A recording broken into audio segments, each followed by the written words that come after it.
Welcome back everyone. The Apple Watch Series 3 is one of those Apple Watches that Apple is still currently selling brand new, but ultimately it probably doesn't make any sense of purchasing it just because it's pretty much on its last leg. Now I know that $199 price tag can be super, persuasive to some people. It's still supported with software, we can have so many of those Apple Watch features, but I really do think based on the experiences that people have been having with this Apple Watch, including me for somebody who, uses it on and off, it seems like there are more issues of you purchasing this Apple Watch than if you just either skip this generation and go straight to an Apple Watch Series 7 or Series C or something, or you actually go and buy an Apple Watch Series 5 or Series 4 in the used market. That may be another easier choice for some people out there. Now, I will go ahead and do my best to explain it, but if you want to get those newer Apple Watches, links will be down in the description. You can get them from there and help support the channel at the same time. Now, starting off with the outside, the Apple Watch Series 3 comes in two different sizes. So it comes in a 42mm size and a 38mm size.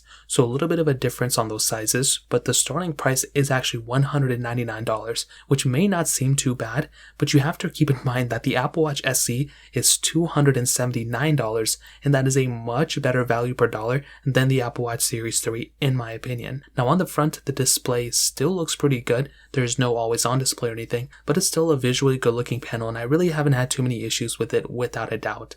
Now you still have that digital crown on the side, as well as that power button, which still functions the same on pretty much every single Apple Watch after this. And you also have that glass back kind of thing where you go ahead and wirelessly charge this device too, which I've always felt fine with. I never had really any issues with this too. So that's kind of another huge advantage of this Apple Watch, is that when you feel this thing and you feel the Apple Watch Series 7, they feel almost identically the same. I really don't feel like they're too different from one another. So I think that's a pretty good advantage with them too. So again, that's a pretty big thing to keep in mind. Now another thing to kind of remember is that the bands on something like an Apple Watch Series 3 and the Apple Watch Series 7 are almost identical. You can pretty much interchange these bands to one another, and I think that's another big advantage with something like this.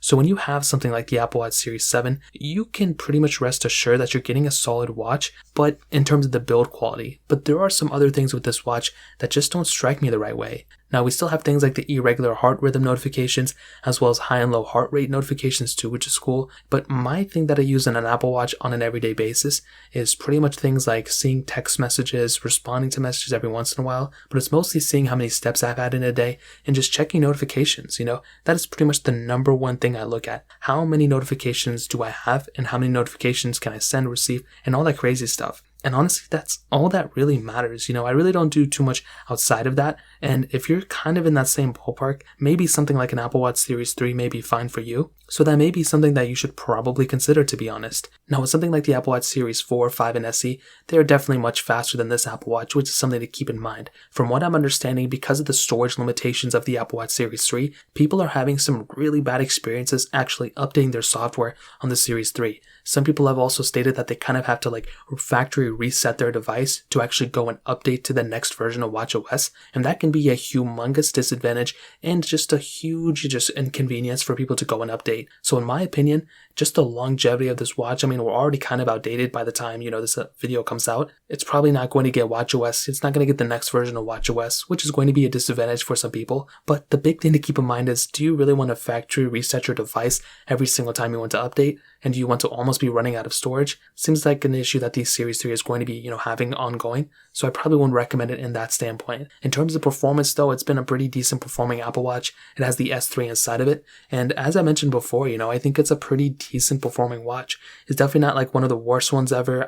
This original one is pretty bad, but this one is pretty decent. And as I mentioned before, when you have an Apple Watch like this, you can rest assured that you're really not going to be getting a bad performing Apple Watch. It just so happens there's other things within this watch that I'm not really like a humongous fan over. So in terms of performance, it's really hit or miss. I probably wouldn't be a humongous recommender of this specific Apple Watch just because it is already kind of outdated in terms of performance.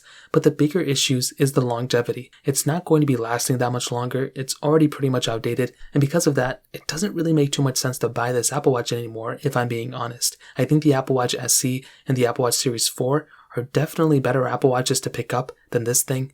But so I'll still say, if you're in the market, pick up an Apple Watch SE at the bare minimum. I wouldn't recommend buying an Apple Watch Series 3 in 2022. The Series 4 and Series 5 are great used market devices, but brand new, the SE is the lowest I would go in terms of this day and age. So in terms of that pretty much covers it up. If you guys have any other questions or anything like that, let me know in the comment section below. Hit the like button, that would mean so much, but definitely hit that subscribe button. More importantly than everything else, I love every single one of you guys. Hopefully I'll catch you guys in the next video. Peace out till then.